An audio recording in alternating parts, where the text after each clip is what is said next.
요한복음 이 설교 말씀을 제가 성경을 이렇게 보면서 어떤 말씀이 좋을까 하는데 그동안에 우리 목사님 성경 거의 다 훑으셨잖아요. 여러분이 다 들은 말씀이에요. 다 들은 말씀인데 오늘 지금 오전에 설교 말씀도 기억을 못한 거 보니까 제가 설교를 해도 될 것 같아요. 그래서 목사님이 이 본문 말씀을 가지고 작년에 한 1년 6개월 전에쯤인가 뭐 설교하셨을 거예요. 사망의 길, 생명의 길이란 제목으로 아마 설교하신 것 같아요. 근데 오늘은 제가 너희를 위하여 거처를 예비하러 간다는 제목으로 말씀을 나눠보려고 합니다. 예수님께서는 하늘 보좌를 버리시고 이 땅에 오셨습니다. 사람들은 이 땅에 와서 여러 두루두루 다니면서 관광하며 즐기면서 오래오래 살기를 바랍니다. 돈 쌓아놓고 편하게 살기를 바라시는데 예수님은 이 땅에 오셔서 짧게 사셨으면서도 큰일 하나만 이루면 떠나실 거라는 생각에 늘 잡혀 사셨습니다. 그래서 예수님께서는 십자가 위에서 다 이루셨다 말씀하시고 땅의 일생을 마치시고 십자가 위에서 어떻게 하셨죠? 우리 죄를 담당하시고 죽으시고 그 다음에 죽으셔서 부활하시고 부활하신 다음에 어떻게 했어요? 다시 살아나셔서 하늘로 승천하셨잖아요. 제가 언젠가 설교 말씀 여러분한테 드렸어요. 예수님의 5대 비밀 중에 탄생, 십자가 사건, 부활 사건, 하늘로 승천 사건 아직 하나가 안 된 게 있다 그랬죠? 무엇입니까? 예수님의 재림 사건이 아직 남아있어요. 그래서 예수님께서는 그 재림을 지금 우리에게 오늘 본문 말씀을 통해서 말씀해주고 계십니다. 다 이루셨다고 하셨는데 무엇을 다 이루고 가셨을까요? 요한복음 1장 1절에 보면은 태초에 말씀이 계시니라 하면서 이 요한복음이 시작됩니다. 이 말씀이 하나님과 함께 계셨으니 이 말씀이 곧 하나님이시라 하고 말씀하십니다. 여기서 태초에 말씀이 계시니라 하는 것은 하나님의 선제성. 창세기 1장 1절도 보면 나오죠. 하나님께서 태초에 뭐를 하셨다? 천지를 창조하셨다 그랬어요. 그런데 이 지금 요한복음에 나와 있는 이 태초는 하나님이 천지를 창조하시기 이전부터 말씀으로 스스로 존재해 계신 그 하나님, 그러니까 모든 우주 만물의 주인이신 그 하나님께서 태초에 우리 살고 있는 천지도 만드셨다는 거. 그래서 이 요한복음의 태초와 창세기의 태초는 다른 태초입니다. 그래서 이 태초는 하나님 스스로 당신 자신, 태초에 말씀이 계셨다 그랬잖아요. 근데 창세기의 태초에 무엇으로 세상을 만드셨죠? 말씀으로 만드셨다 그랬어요. 그래서 여기 요한복음의 태초는 하나님의 선제성, 그리고 태초보다 먼저 계심을 나타내는 것입니다.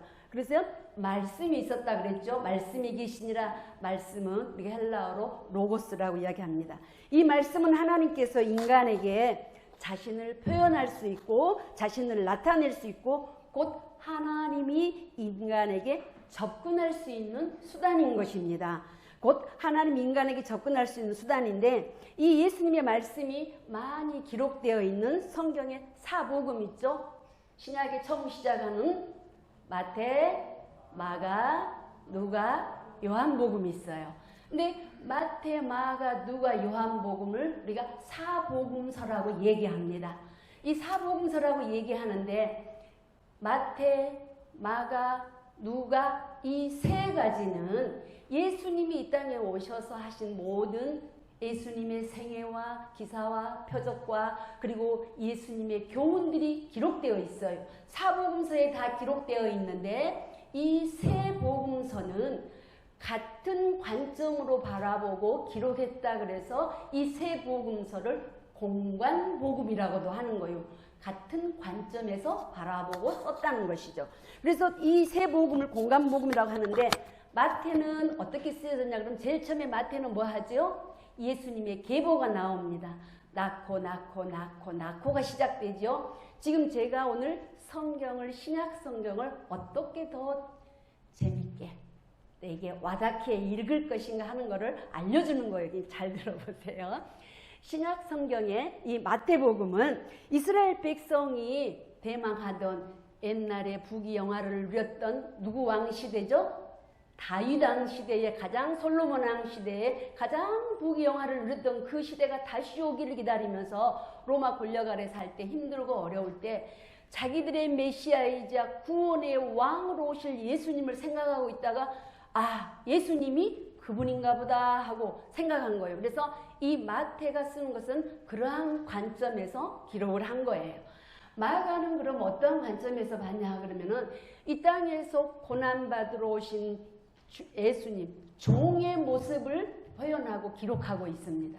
그리고 누가는 무엇이냐 그러면 온전히 하나님의 아들인 동시에 인성 우리와 똑같은 사람으로서 와서 이 땅에서 하신 것을 기록해 놨어요. 누가복음. 그래서 세 분야가 다 예수님을 기록을 했는데 이 세 복음을 무슨 복음이라 한다? 공관복음이라고 합니다. 그런데 요한복음도 똑같이 즉 세 복음과 공감하는 부분이 다 똑같아요.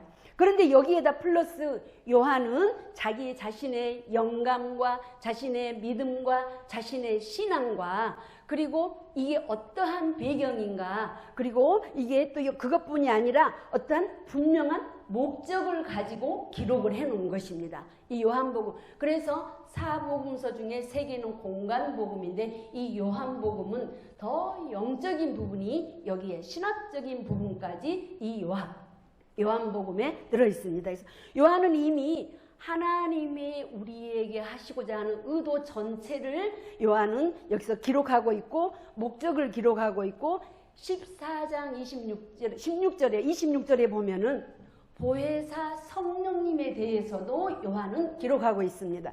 요한은 예수님께서 성령에 대해서 말씀하실 때 두 귀를 쫑긋하게 듣고 그 성령님에 대한 말씀을 아주 명심하고 듣고 있었어요. 그래서 요한은 성령에 의해서 듣고 성령에 의해서 진리를 깨닫고 성령을 통해서 예수를 알아야 한다고 이 요한복음에서 강조하고 있습니다. 그리고 요한복음이 성령으로 나야 한다는 것을 강조했다면 또 요한이 쓴 목회서신 있죠. 이 목회서신을 통해서 하나님을 바로 알고 또 하나님 안에서 우리가 바로 교제하고 그 다음에 세상을 이기며 살라고 권면하고 있습니다.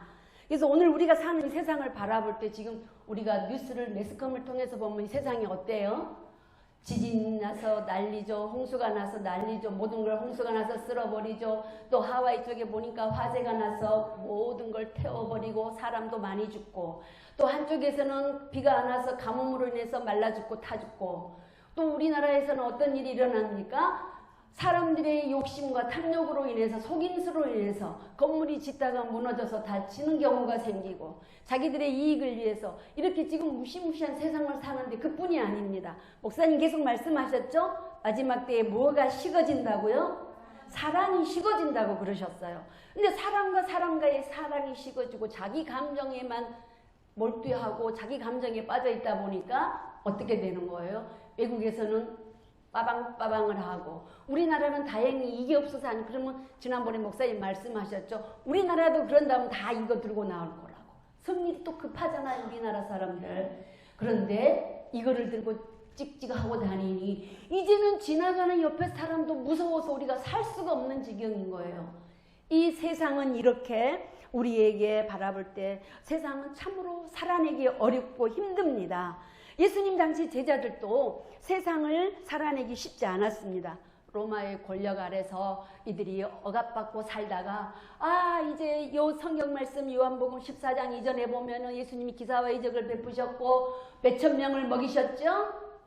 5천 명을 배불리 먹이시고 남기기까지 하셨던 그 예수님을 생각하면서 옳았구나. 이제 우리 이스라엘 때 우리 유대 민족들도 잘 살아볼 수 있겠다. 아니 돌로 떡덩이가 되게 할 수도 있고 그냥 아무것도 없는 보리떡 5개 물고기 2마리 가지고 남자만 5천 명을 먹이고도 남게 이렇게 만든 그러한 왕이 우리에게 온다면 띵까띵까지 얼마나 좋겠어요. 그렇죠? 그런데 예수님께서 말씀하십니다.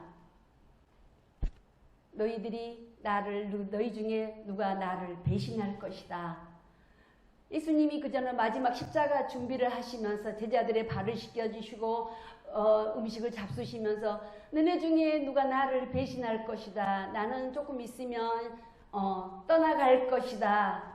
그리고 믿음을 자랑하고 아주 믿음이다 그러면 1등 대장인 베드로도 얼마 안 있으면 나를 모른다고 할 것이다. 하니까 제자들이 마음속에 예수님이 떠나간다 하시네? 어떻게 됐어요? 제자들의 마음이 불안하겠죠.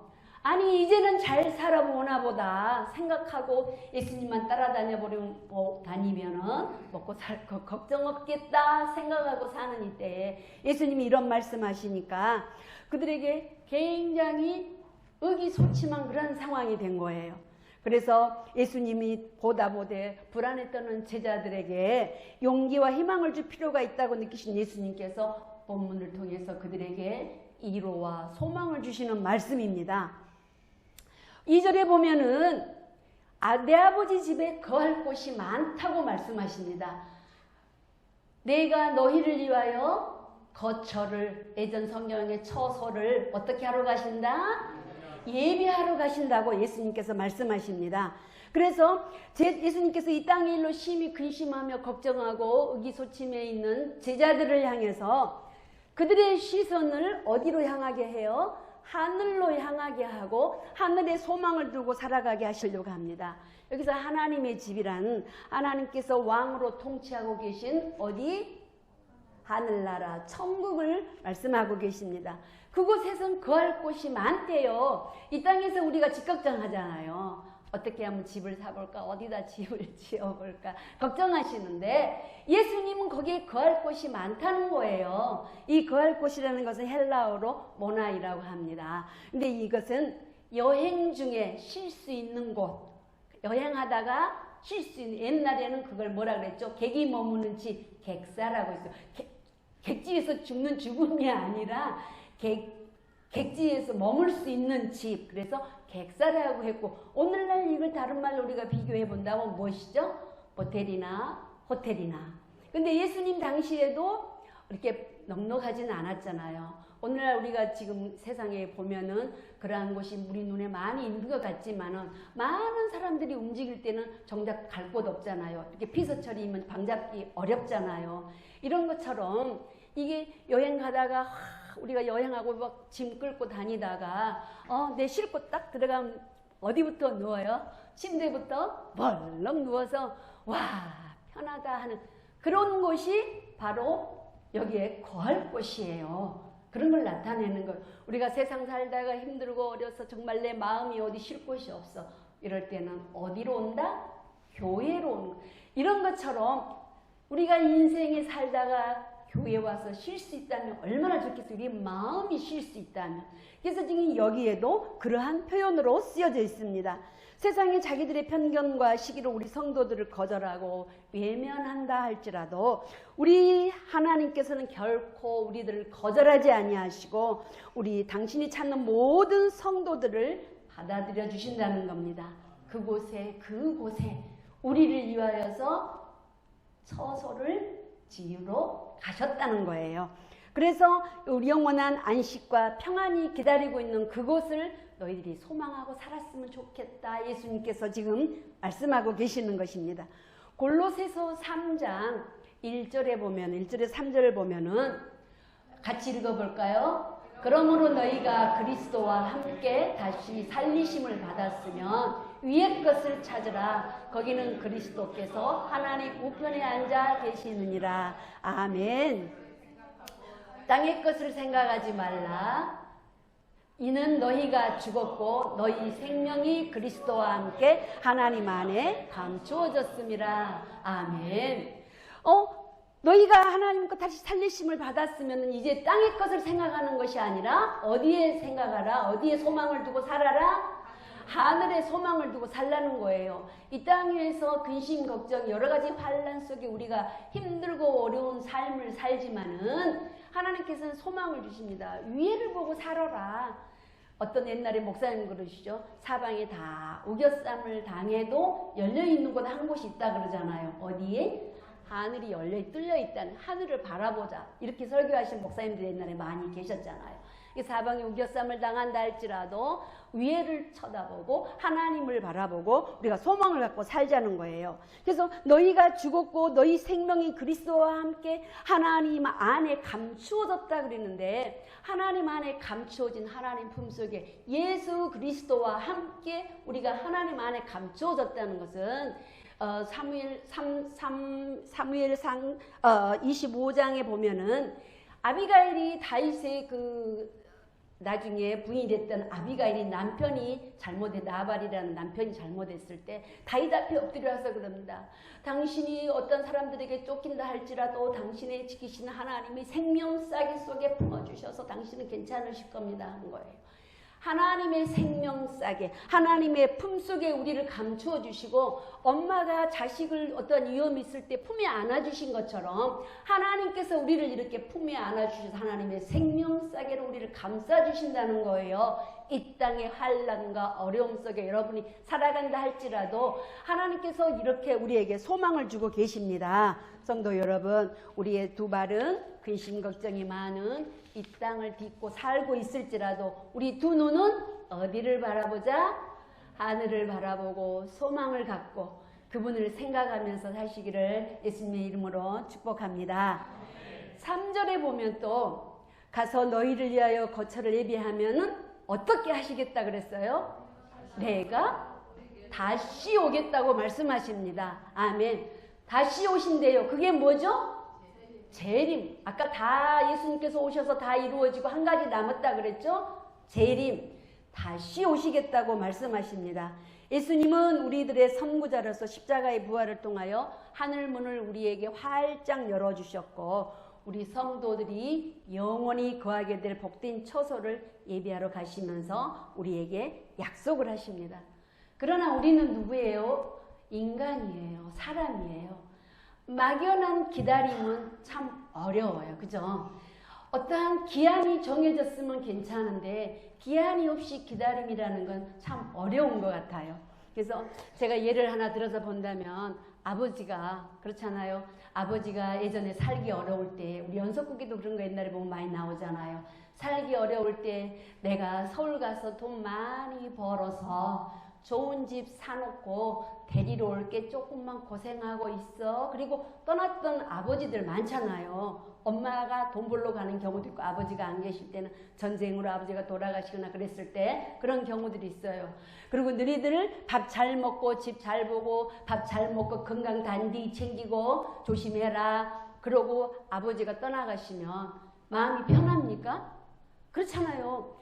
아버지가 든든한 버팀목이었는데 그 아버지가 떠나가신 그 후부터 어떻게 뭘 먹고 살까, 이웃 사람들이 나를 업신여기거나 그러면 어떡하나, 도둑이 들면 어떡하나, 온갖 염려와 걱정과 근심 속에 이웃들이 나를 업신여기면 어떡하나, 와서 나를 때리면 어떡하나 하는 그런 어린 마음의 자녀들이 그런 마음 들겠죠. 그죠? 근데 지금 예수님이 아마 그런 심정이었을 것 같아요. 내가 하늘에 너희들이 있을 처소를 거처를 예비하러 가는데 다시 올게. 다시 오는데 너희들 이렇게 잘 믿고 있어라 하고, 근데 믿음이 안 생기잖아요. 그죠? 언제 온다는 기약이 없어요. 근데 금방 오시겠다고 하는데 언제가 될지 모르는 거예요. 우리 인생사도 가만히 보면서 우리 살고 있는 우리 이 땅의 인생사도 이러지 않은가 하는 생각이 들었습니다. 근심 걱정을 안고 사는 마음일 수밖에 없어요. 세상 사는 거 근심이 떠나지 않아요. 우리 삶이 그잖아요. 사람을 보고도 염려를 하고 걱정을 하게 생겼으니 어디 안정된 곳이 어디가 있냐고요. 그래서 사람의 마음이라는 것은 우리의 육체와 우리의 또 지적인 능력이라든가 또 도덕적인 인식이라든가 법적인 판단력이라든가 우리의 또 영적인 우리의 생명력까지도 다 함께한 그 중심체예요. 우리가 마음을 표현할 때 어디에다 표현을 해요? 가운데다 표현하잖아요. 가슴이라고 그러잖아요.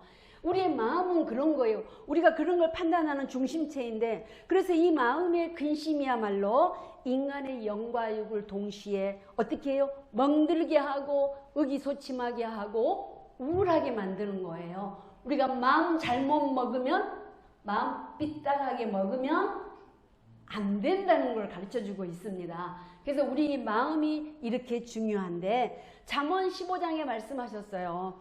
마음의 즐거움은 얼굴을 밝게 한대요. 근심 걱정 많은 사람이 얼굴 웃고 다니거나 얼굴 펴고 다니는 거 봤어요? 미간이, 그죠? 인상 여기에 내천자를 그리고 다닙니다. 그리고 마음의 근심은 심령을 상하게 한대요. 그리고 이 마음의 즐거움은 양약은 그잖아요. 한약과 달라서 양약은 금방 먹으면 효과 있잖아요. 이게 마음의 즐거움은 양약이라도 이 심령의 근심이, 이 마음 상함은 무엇까지 상하게 한다? 뼈까지 상하게 해요. 허리 안 아프게 조심하세요. 마음이 아프면 허리 아픕니다. 뭐 마음과 허리가 뭔 상관이 있을까 싶은데, 마음이 아프면 허리 아파요. 마음이 아프고 기분이 안 좋으면 온 육신 팔다리, 어른들 말씀하죠. 사지 육신 다 아파요. 쑤셔요. 이 마음이라는 게 이렇게 중요한 거예요. 그러니까 예수님께서 말씀하십니다. 지금 오히려 당신이 번민하고 내가 십자가를 지고 죽게 생겼고 내가 번민해야 되는데, 제자들이 하는 오락서니, 제자들이 하는 모습을 보니 안 될 것 같거든요. 그러니까 오히려 불안해하는 제자들에게 마음을 안정시키고 위로해 주시면서 예수님이 특급 처방전을 주십니다. 어떠한 처방전이 있을까요? 우리 본문 말씀 14장 1절을 한번 같이 보겠습니다. 14장 1절. 너희는 마음에 근심하지 말라. 하나님을 믿으니 또 나를 믿으라. 아멘. 이게 오늘 핵심이에요. 사실은 제가 거처를 예비하러 가신다, 다시 오겠다, 이런 거를 말씀드리지만 하나님께서는 믿어라는 거예요. 너희는 마음에 근심하지 말아라. 하나님을 믿으니 또 나를 믿어라. 여기서 너희는 뭐냐 그러면 세상에서 구별된 존재라는 거예요. 너희들은 하고 뭉뚱그려서 다인칭으로 말씀하시지 않았어요. 너희는 우리 개개인을 향해서 말씀하고 계십니다. 예수님과 깊은 사랑의 끈으로 연결된 존재는 바로 우리 자신을 가리켜서 말씀하고 계십니다. 아멘. 은혜야, 너는 근심해라 말아라. 근심하지 말아라. 하나님 믿으니 나를 믿어라. 누구야? 누구야? 믿어라는 거예요. 이게 예수님의 특급 처방. 어디에? 마음에 근심이 있을 때 우리가 해서 이 예수님의 특급 처방을 늘 생각하시면서 사십시다. 로마서 8장 35절에 보면은 누가 읽어보겠습니다. 누가 우리를 그리스도의 사랑에서 끊으리요? 환난이나 공고나 박해나 극은이나 적신이나 위험이나 칼이랴. 그죠? 이러한 아무 어려움이 온다 할지라도 우리는 이미 예수님과 하나가 된 우리를 끊을 수 있다 없다? 없다는 거예요. 그러니까 너희는 그런 사람이다. 은혜야, 너는 그런 사람이다. 그러니 하나님 믿지? 나도 믿어라, 이거예요. 아멘. 이렇게 예수님은 우리를 향해서 말씀하고 계십니다. 그런데 고린도후서 1장 6절을 한번 볼까요? 고린도후서 1장 6절 9절 한번 같이 보겠습니다. 우리가 환난을 당하는 것도 너희가 위로와 구원을 받게 하려는 것이요, 우리가 위로를 받는 것도 너희가 위로를 받게 하려는 것이니, 이 위로가 너희 속에 역사하여 우리가 받는 것 같은 고난을 견디게 하느니라. 아멘. 예수님께서 위로를 주신데 이유가 있었네. 말씀 보니까 뭐가 온다고요? 뭐가 있다고? 무엇을 견디게 한다고? 그러니까 예수 믿으면 고난이 없는 게 아니야. 예수 믿어도 고난 와요. 예수 믿어도 질병 와요. 어려움 올 수 있어요. 그런데 우리는 어떻게 한다? 누구의 자녀? 하나님의 자녀이기 때문에 우리는 영원한 천국을 소망하고 살기 때문에 견디자는 거예요. 견디라는 거예요. 무엇으로? 믿음으로 견디라는 거예요. 그래서 도마가 이 말씀을 하니 도마가 묻습니다. 그 다음 보면은 도마가 그러면은 주께서 어디로 가시는지 또 그 길을 우리가 어떻게 알아요? 하고 도마가 물어요. 물으니까 예수님께서 내가 곧 길이요 진리요 생명이다. 나로 말미암지 않고 넌 아버지께로 올 자가 있다 없다? 없다는 거예요. 도마가 이렇게 말 아버지께로 올 자가 없다 그러니까 또 한 사람이 등장합니다. 그 다음에 빌립이 또 묻습니다. 주여 그 아버지 누구예요? 우리한테 보여주세요. 그래. 우리 같으죠? 우리 이렇게 막 어떤 문제가 해결 안 될 때 하나님 이게 뭐예요? 보여주세요. 저에게 말씀해 주세요. 저도 처음에 기도할 때 그랬어요. 하나님 이 문제가 뭐예요? 뭔가 떠오르는데 정확하게 떠오르지 않아요. 긴가민가 해요. 확실하게 주세요. 이러고 기도했거든요. 근데 지금 도마도 그래요. 도마도 물어봅니다. 주께서 어디로 가는지 그 길이 어딘지 우리가 모르잖아요. 어디에요? 하고 물어요. 그러니까 예수님께서 내가 그 길이요 진리요 생명이라고 말씀하십니다. 그리고 아버지께로 올 자가 없대요. 이걸 누구를 예수님을 지금 말씀하신 그 예수님을 말미암지 않고는 그러니까 빌립이 끼어서 그 아버지 어디에요 보여주세요 하는 거잖아요. 봐야 믿겠다는 거 아니에요. 예수님께서 16절에 말씀하십니다. 내가 아버지께 구하겠으니 16절에 내가 아버지께 구하겠으니 그가 또 다른 보혜사를 너희에게 주사 영원토록 너희와 함께 있게 하리라. 그는 진리의 영이니 하고 17절에 그는 진리의 영이라 세상은 능히 그를 받지 못하나니 이는 그를 보지도 못하고 알지도 못한다. 세상 사람들은 진리의 영이 누군지 보지도 못했고 알지도 못한데 그런데 너희들은 안다는 거예요. 응? 예수님께서 이렇게 말씀하십니다. 보혜사 곧 아버지께서 내 이름으로 보내실 성령 그가 너희의 모든 것을 가르쳐주고 내가 생각나게 하신다는 거예요. 그러니까 내가 억지로 할 필요 없어요. 우리 마음에 보혜사 성령님을 보내주셔서 그렇게 하시겠다는 거예요. 요한복음이 이래서 참 중요한 거예요. 요한복음 3장 16절 우리가 많이 외웠잖아요. 하나님이 세상을 이처럼 사랑하사 독생자를 주셨으니 믿는 자 누구든지 그를 믿는 자마다 멸망하지 않고 영생을 얻게 하려 하심이니라 하고 말씀하셨잖아요. 이 요한복음 3장 16절 우리 어려서부터 많이 외웠던 거예요. 요한복음 3장 16절이 중요한 말씀이에요. 말씀인데 여기서 아까 태초에 제가 뭐라 그랬죠? 태초에 하나님이 그렇잖아요. 말씀이 계셨느라 근데 태초에 하나님이 말씀 그 말씀이 육신되어 어디에 오셨다 그랬죠? 이 땅에 오셨다 그랬어요. 그런데 예수님이 하늘로 가시면서 나는 가지만은 너희와 함께 있을 진리의 영 보혜사를 보내주시겠다는 거예요. 그래서 여기에서 요한복음이 요한이 보는 관점이 다른 신학적인 의미가 들어있는 거예요. 성부 하나님, 성자 하나님, 예수님이죠. 성령 하나님, 삼위일체가 이 요한복음에서 나타나고 있는 것입니다. 그리고 여기에서 보면은 지금 보혜사 성령님을 우리에게 보내주셔서 우리가 이 땅에서 사는 동안에 그죠 우리가 부르심의 소명을 받고 우리가 창세전에 이미 하나님 가운데서 우리 기독교 교리에서 구원론을 통해서 본다 할 것 같으면 우리는 하나님이 창세전부터 이미 예정 가운데 우리를 불러주셔서 우리에게 소명을 주셔서 불러주셨고 우리의 모든 죄를 씻겨서 용서해 주셨고 우리가 거듭나게 하셔서 그죠 우리를 중생시켜 주셨단 말이에요.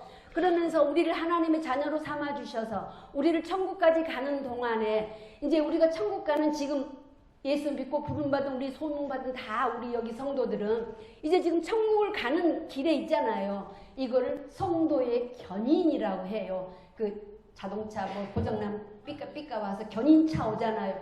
그런 것처럼 성도의 견인이라고 말합니다. 그런데 이 견인을 하는데 우리만 가게 두는 것이 아니라 견인차 역할을 하는 누가 오신다? 성령님, 보혜사 성령님이 오셔서 우리를 이끌어 가신다는 거예요. 우리의 성화의 단계를 거쳐서 이 땅에 우리의 육신이 다하고 우리 영혼이 하늘로 갈 때 우리가 영화체로 변해서 하늘나라 하나님 품에 우리가 안길 때에 그때까지 우리를 견인 역할을 해주시는 보혜사 성령님을 보내주시겠다고 지금 예수님께서 말씀하고 계시는 거예요. 그래서 여기에 구원론적으로 보면 홀로 우리를 버려도 인생길 이 어려운 인생길을 가는 동안에 우리를 버려두시지 아니하시고 누가 함께 하신다? 보혜사 성령님께서 우리와 함께 하신다는 거예요. 그래서 우리는 마음에 성령님을 모시고 그분과 함께 한다는 사실을 믿고 실망하면 안 되죠. 근심 걱정하면 안 되겠죠. 오늘 말씀에 비춰보면 이렇게 살아가야 한다는 것입니다.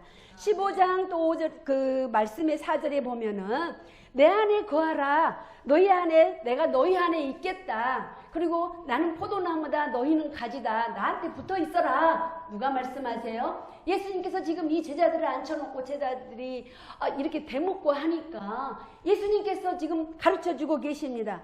내가 16절에 보면은 너희가 나를 택한 것이 아니라 내가 너희들을 택했다는 거예요. 이 요한복음에서 요한복음이 그래서 신학적 의미가 많이 있고 성경을 보는데 중요한 키의 역할을 하고 그런 거예요. 내가 너희를 택해서 너희들을 내가 불러서 왔다는 거예요. 26절에 보면 내가 아버지께로부터 너희 보내사 곧 아버지께로부터 나오시는 진리의 성령이 오실 때에 그가 나를 증언해 줄 것이라는 거예요. 이 땅에 살면서 힘들고 어려울 때, 말씀을 들을 때, 주의 종을 통해서 목사님을 통해서 말씀을 들을 때, 설교를 들을 때 깨닫게 해주시고 내가 어렵고 힘들 때 기도할 때 그 기도를 함께 우리의 옆에서 도와주시겠다는 성령님을 보내주셔서 그분이 말씀 들을 때 알게 해주시고 말씀 볼 때 깨닫게 해주시고 기도할 때 위로로 함께 하시겠다는 거예요. 이렇게 해주십니다. 그 다음에 또 보면은 16장 8절에도 보면은 그 성령님, 보혜사 성령님이 오셔서 하는 일은 그가 와서 죄에 대하여, 의에 대하여, 그리고 심판에 대하여 세상을 책망할 텐데 죄에 대하여라면 너희가 나를 믿지 아니한 것이라 그랬어요. 믿지 않는 것이 죄라는 거예요. 예수 믿지 않는 게 죄라는 거예요. 그러면은 다시 말하면 우리 믿음 없는 것도 뭐예요?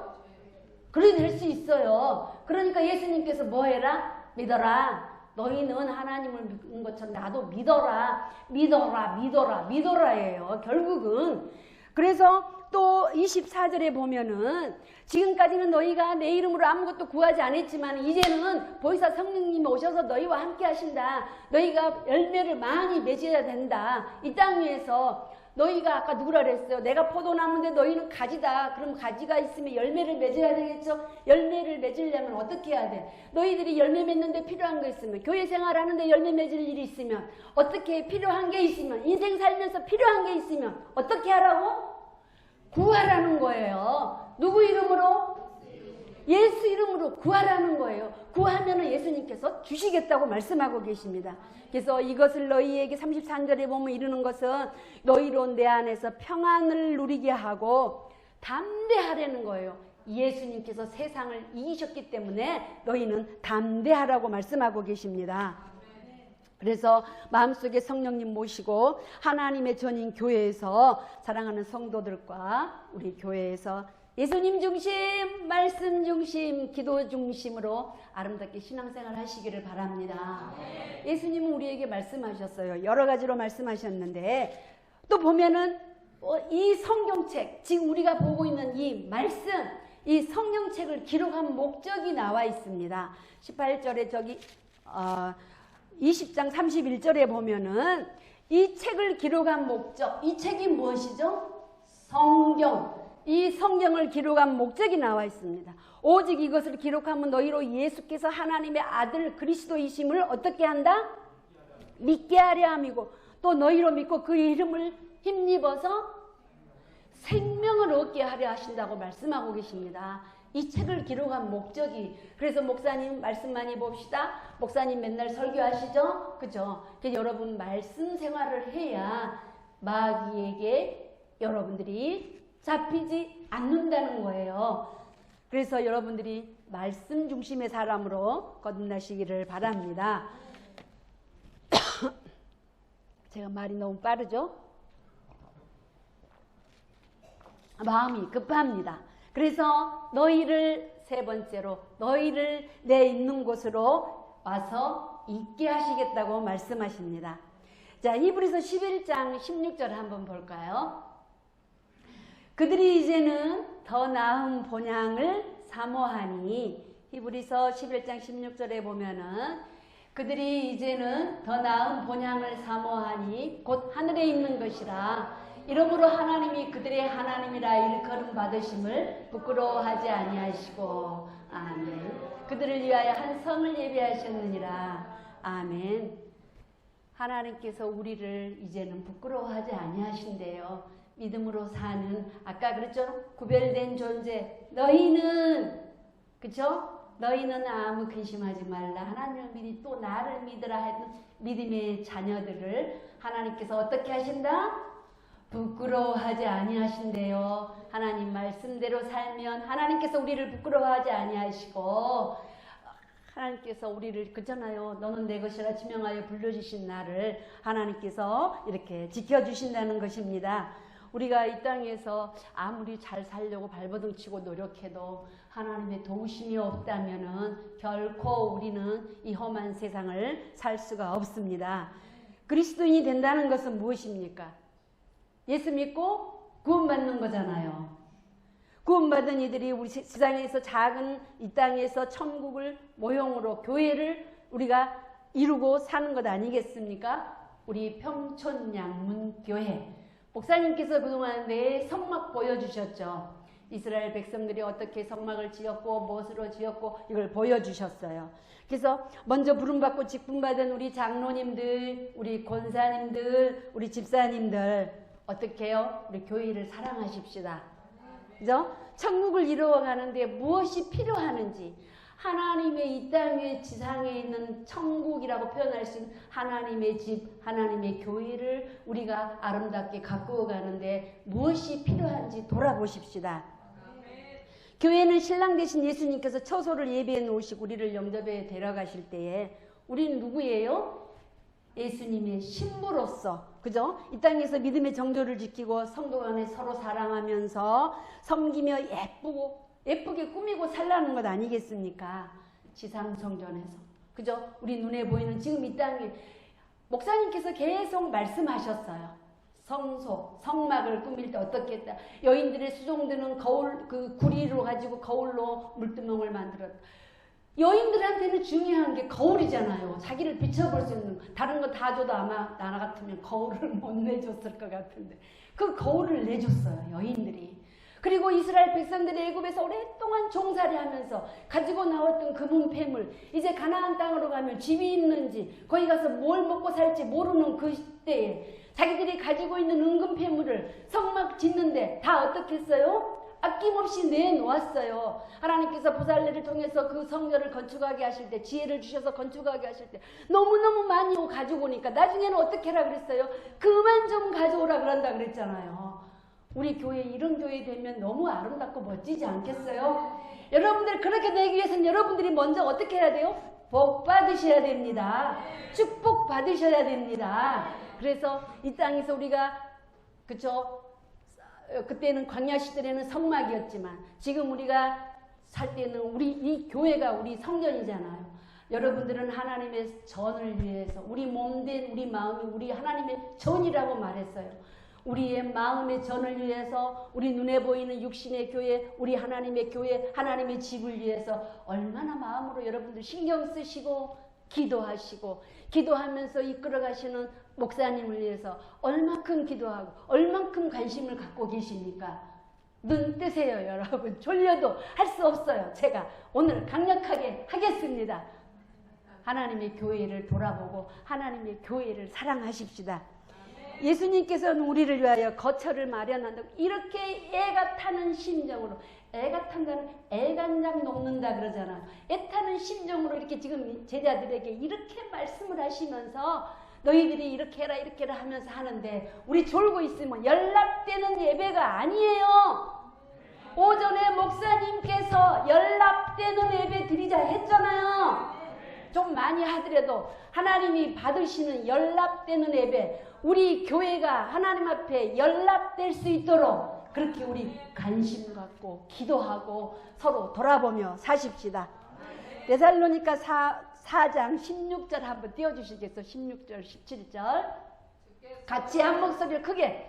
주께서 호령과 천사장의 소리와 하나님의 나팔 소리로 친히 하늘로부터 강림하시리니 그리스도 안에서 죽은 자들이 먼저 일어나고 그 후에 우리 살아남은 자들도 그들과 함께 구름 속으로 끌어올려 공중에서 주를 영접하게 하시리니 그리하여 우리가 항상 주와 함께 있으리라. 할렐루야, 아멘. 우리가 누구와 함께 있다고요?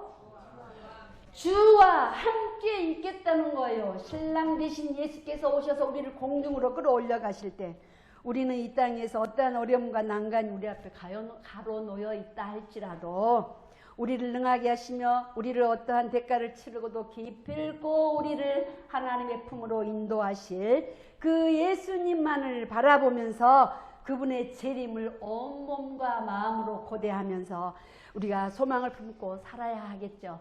그렇죠, 장로님? 교회를 생각하며 교회를 사랑하며 지금 현재 우리 놓인 이곳에서 내가 바로 제사장이요 제물인 거예요. 지금은. 그래서 하나님이 오늘 목사님 말씀하신 연락되는 일이 내 몸이 제물이에요. 제물이 와가지고 죽어야 되는데 말씀 앞에 죽어야 되는데 꾸벅꾸벅 하면 하나님 기뻐 받으시는 연락하시는 예배 아닙니다. 그래서 모든 근심 걱정 이겨내고 날마다 순간마다 아까 처방전 14장 1절 뭐라 그랬죠? 다시 한번 너희는 마음에 근심하지 말라 하나님을 믿으니 또 나를 믿어라 할렐루야. 오늘 이게 예수님의 특급 차원전이에요. 가시면서 주신 말씀 이렇게 말씀하시는 믿어라 믿어라 하시는 주님 음성 듣고 참 평안과 안식을 누리시는 여러분 되시기를 예수님의 이름으로 축복합니다. 제가 말이 너무 빨랐죠? 우리 찬송 한번 하시겠습니다.